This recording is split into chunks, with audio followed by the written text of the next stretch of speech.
Welcome to a new edition of the Famous Interviews with Joe Dimino. On this episode, we talk with Western Civ expert and author Robert Cook. He is a multifaceted individual whose remarkable journey spans numerous roles: Eagle Scout, shooter, soldier, entrepreneur, venture capitalist, and now a celebrated author. His diverse background enriches his writing, provides a unique depth to his narratives, and overall, it works. Originally from Altoona, Pennsylvania, his life and work reflect a commitment to excellence, innovation, and giving back to the community. His latest novel is a testament to his storytelling prowess, drawing from his rich experiences to create a gripping and relevant narrative. Dig this story. Great to meet you, Bob. Thanks for taking a minute out today. My first question to you is, 4 years ago, we were trying to figure this pandemic out. And how did you make it through it? And how did it change the way that you live your life now? No, it didn't really affect us that much because we live in a gated community and we just sort of stayed insular, stayed inside within ourselves. So you didn't see as many people, but the people you saw were usually healthy. So let's get to the heart and soul of what you do right now for a living. I know there's a lot that you've done in your life, but if I put you in front of a bunch of third grade students at career day and one of the kids said, "Hey, what do you do for a living?" How do you answer that child? I write fiction. I try to write books that people will read, and I use the fiction as a chance to get this story more down to earth and on point. So in the case of the Mahdi, the book I just finished, I created a situation where there was a quantum cell phone and it was really fast. It did lots of slick things. And it's easier to do that, but that's what I do. I write fiction, play a little golf. So when you were in the third grade, what was your dream? What did you want to be when you grew up? I want to be an airline pilot. Okay. Either that or a cowboy. Okay. Well, it seems like you've done a version of both in your life. You've been an Eagle Scout, a soldier, an entrepreneur, venture capitalist, a celebrated author. So take me back to your childhood and where you were born and raised. How did all of this happen? How did you diversify so many things that you've done in your life and end up being a writer now?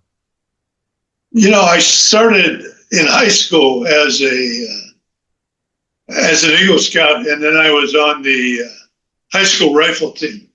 Back then, high schools had such things. And went to college. Well, I went to live as a welder first in Cleveland. And then after a year, my father wanted to go to college, so I went to college. I was a math major, and I was on the college rifle team. And when I got out of college, I was a distinguished military graduate. So I joined the Army as an infantry officer, went to Germany, the Pentagon, Vietnam, and got out and got into the computer software business. Did that until,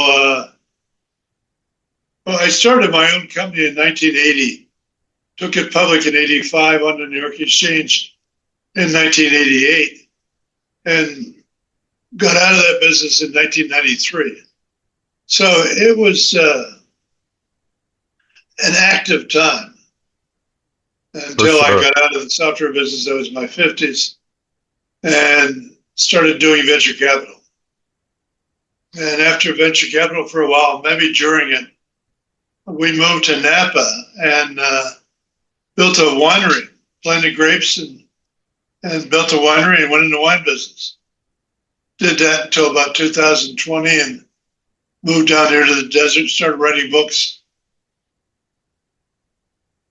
So what was it about growing up that gave you this diversification? You obviously are fearless. There's a lot of things that you do that would be considered difficult. How did you get this acumen to do this? That in the military, I went in when I was 22, I guess. And they let you do anything in the world once wrong. And they tell you what you did wrong. They're very nice about it. The second time, they just pound you. So you learn to do things right. And you get a lot of opportunity to do things right. And I just carried through with that. So who's been a hero? Who's been an inspiration for you in your life and all of these endeavors that you've had? Ask me again. Who's been a hero for you in your life? Who's been a hero? Nobody leaps to mind. I guess my mother is as close as it came, and we live different lives, obviously. But I found different people at different times that inspired me and mentored me, but never anybody in particular as a hero. So, if you could meet one person alive on the planet right now that you find fascinating, spend a little time with them, who would that be? Probably Elon Musk. I admire his independence and his willingness to do what he thinks is right. What would you like to know? What would you like to ask him? I just like to absorb the way he thinks. He's obviously a very hard worker, but he comes at things, for example, with Twitter. When he bought Twitter, he was a reviled person. Everybody thought it was stupid. And he turned it around, he made it work. And he's done a lot of that. Electric cars. He took over the whole space business from Boeing. So I'm interested in how a guy like that thinks. He also has 13 kids. Yeah, right, yeah. So speaking about how a guy thinks, what is your motive? What has been your motivation throughout your career to be as diversified and highly driven and decorated as you've been? What is that drive every day for you to wake up and do all these things? I just want to do things the best I can. What's the best advice you've ever gotten?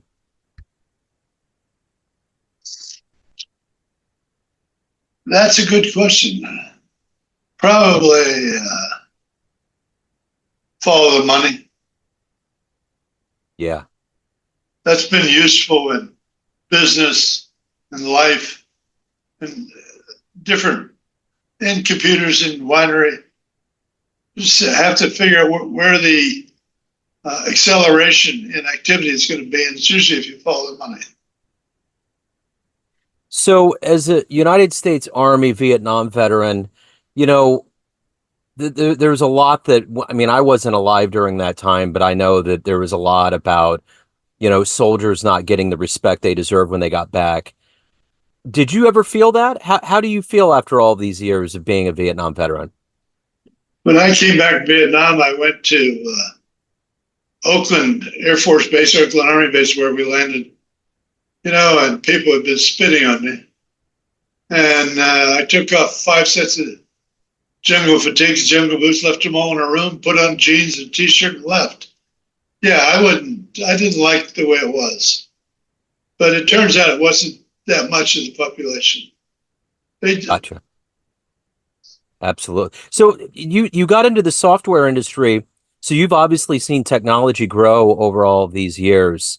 What's the most fascinating piece of technology that's out there right now that you find just seeing this industry grow as much as it has? What's the most impressive tech gadget or software out there?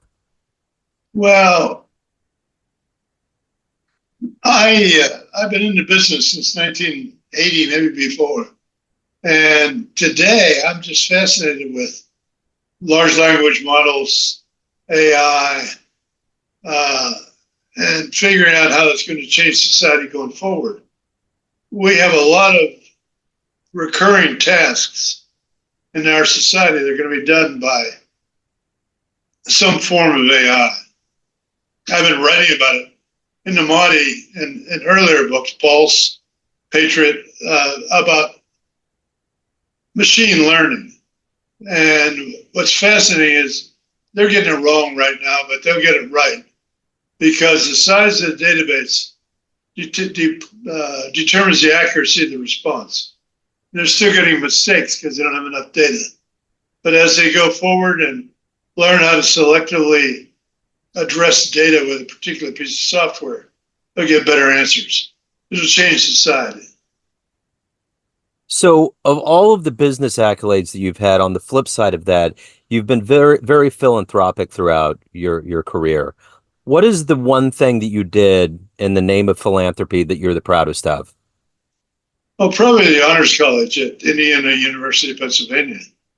When I endowed that, it was with a restriction that had to be lessons of the modern intellectual development, and it's modern starting back with Aristotle. So with this honors college I started, it was 2 years of critical thinking in the Western intellectual tradition, and 2 years learning how to do something other than flip burgers. And we put out 3,000 graduates that are doing great. They know how to think, and that's a really big deal for me. So you've been the Entrepreneur of the Year up in DC. There's been a host of other accolades that you've had in your career. But when you look back on everything that you've done, what are you ultimately the proudest of? Probably my kids. I managed to have 2 really good kids when I was not there enough for them. And they grew up to be good, solid citizens. That's hard. After that comes the honors college. So let's say you have a dream tonight. You run into that 18-year-old version of you.